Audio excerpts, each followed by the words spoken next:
Hi, Dominic. All right, I've got a really good one for you this time. It's your mom's favorite Disney movie, and one of my favorites, but it's your mom's favorite, Beauty and the Beast. I don't know if you've seen this one yet. Maybe next time I see you, we could watch it together. I think that'd be fun. Okay. Once upon a time, in a faraway land, there lived a young prince in a beautiful castle. Although he had everything his heart desired, the prince was spoiled and selfish. One winter's night, an old beggar woman asked the prince for shelter from the bitter cold. In return, she offered him a rose.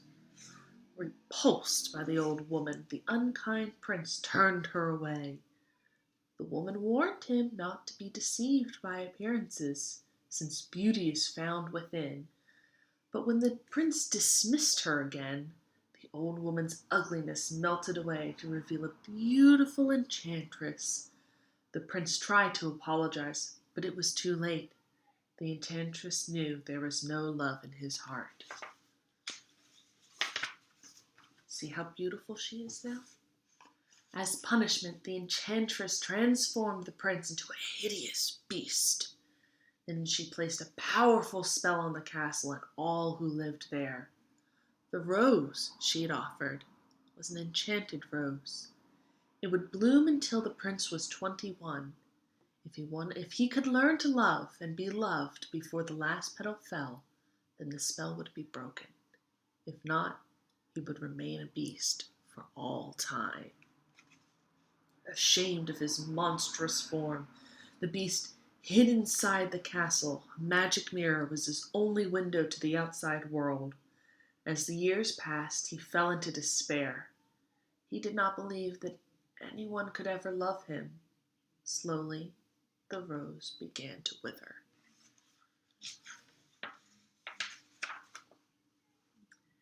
In a nearby village, there lived a young girl named Belle, and she was very beautiful. But Belle, unlike the other girls in the village, cared only about her books and always felt out of place. Her father, Maurice, was a reader of books too. But while Belle read about adventure and romance, her father studied technical books.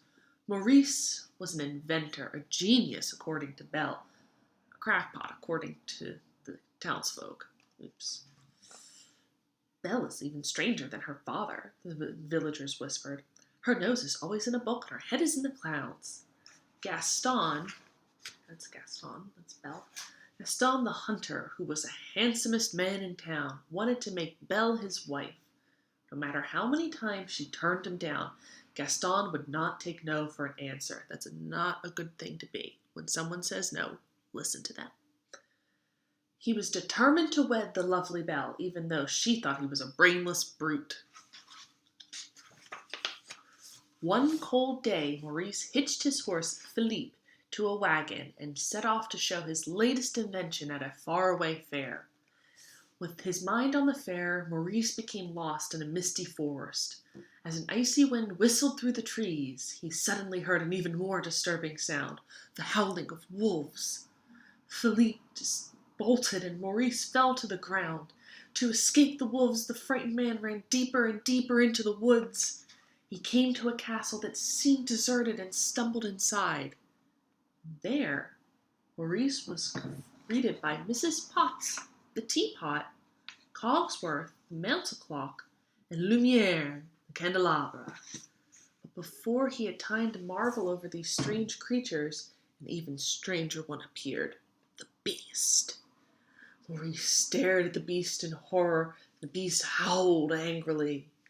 And he scooped up Maurice and carried him off to the dungeon. Meanwhile, Philippe had made his way back home.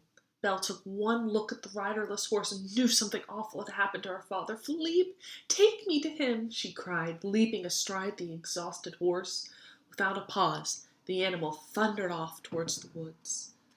When she reached the castle, Belle burst inside and searched frantically for her father.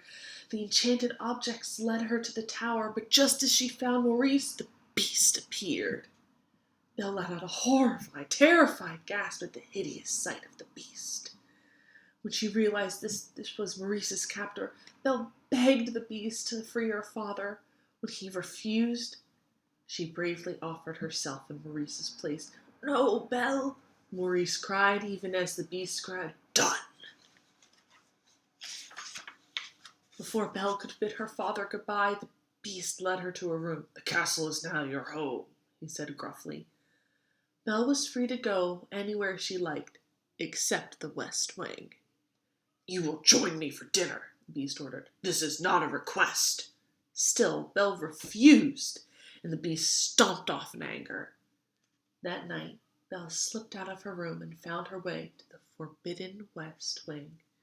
She discovered the beast's foul lair, but he was nowhere in sight. Belle was drawn to the enchanted rose she saw by the window. When she reached out to touch it, the beast suddenly appeared on the balcony outside the window. Belle screamed and fled from the room. Her heart pounding, Belle ran out of the castle, mounted Philippe, and fled into the night. But a pack of wolves soon had the girl and her horse surrounded. Belle was helpless. She knew that death was near. That's dark.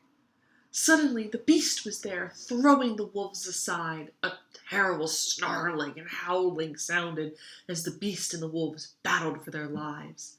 At last, the wolves ran into the woods, but the beast lay in the snow, badly injured. Back at the castle, Belle gently bound the beast's wounds. Gentle as she was, the beast roared in agony. "I barely touched you," said Belle. Then she saw a look of pain on his face. "I forgot to thank you for saving my life," she added softly. The beast only grunted in reply, but when Belle turned away, the hint of a smile could be seen on his face. In the days that followed, the beast tried to be a proper host.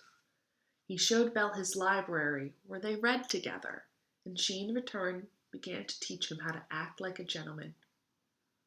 "Perhaps it isn't too late," Cogsworth whispered to Mrs. Potts and her son, Chip the teacup. "If Belle could only love the beast, this dreadful spell might yet be broken." The winter passed pleasantly for Belle and Beast. Belle thought of the beast as her dearest friend. He thought of little but the beautiful Belle. One night, while Belle was teaching him to dance, the beast stammered, "Belle, are you happy here with me?"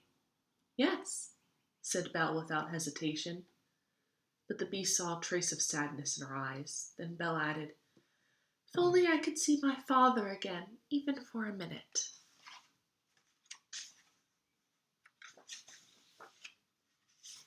"You can," the beast said, handing her the magic mirror. Belle gazed into it with wonder, for there was Maurice, trudging through the forest, but he looked frail and old. Even as she watched, her father collapsed in a heap. "I must go to him," Belle cried. "He might be dying." The beast heard her anguished pleas. "I release you," he said sadly, "but take the mirror. That way you will always have a way to look back and remember me." With the magic mirror to guide her, Belle soon found her father, but their happy reunion was cut short with a pounding on the cottage door. "We've come to take Maurice to Maison des Lunes," announced Monsieur Dehard, director of the village's insane asylum. "No," Belle cried, "my father isn't crazy." Gaston's friend Lafou stepped forward. "Maurice has been raving that you were imprisoned by a hideous beast," he said. "Only a crazy man would tell such a tale." "But it's true," Belle protested. Her worried eyes searched the angry crowd and lit on Gaston. "Gaston, you know my father isn't crazy. Tell them." Gaston quickly drew Belle to one side and whispered that he might be able to calm the crowd if Belle promised to marry him. Jerk. "Never!" Belle exclaimed. "And my father is not crazy. There really is a beast, and I can prove it." And she turned to the crowd. "Look in this mirror and see." The townspeople looked at the beast's reflection and grew frightened. Gaston was furious. His plan would be foiled. "We must hunt down this savage animal," he cried, stirring up the mob. "Who's with me?" "We are!" cried the villagers. After locking Belle and her father in the cellar of the castle, the villagers rode off in the storm to the beast's castle. Yes. Luckily, Chip, Mrs. Potts' son, had stowed away in Belle's saddlebag. After the villagers were gone, he used Maurice's latest invention to release Belle and her father from the cellar. It's a very inventive sort of teacup. By the time Belle reached the castle, the townspeople had broken in. Gaston and the beast were in a mortal duel on the castle roof. The beast managed to knock Gaston's weapon from his hand. There was nothing to stop him from killing Gaston.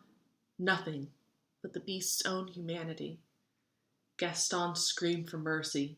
The beast granted it and turned away from his foe. Then Belle watched helplessly as Gaston rose up and plunged a knife into the beast's back.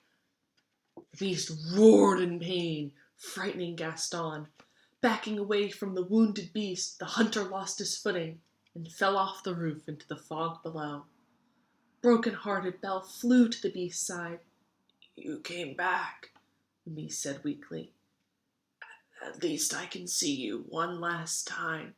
"No, no," Belle said, sobbing as she kissed his cheek. "Please don't die. I love you."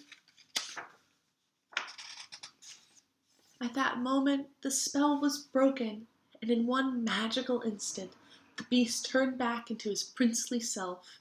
The enchanted servants returned to their human forms as well. The castle came alive with rejoicing. Mrs. Potts cried human tears of joy as the handsome young prince gathered the beautiful Belle into his arms. Mrs. Potts, Cogsworth, and Lumiere had not one doubt that the loving couple would live happily ever after. Okay. Well, I hope you liked that, because your mom and I both really like this book, so really hope you like it too. All right, well, I'll see you soon. Be a good boy in the meantime, and I miss you and I love you. Okay, bye-bye.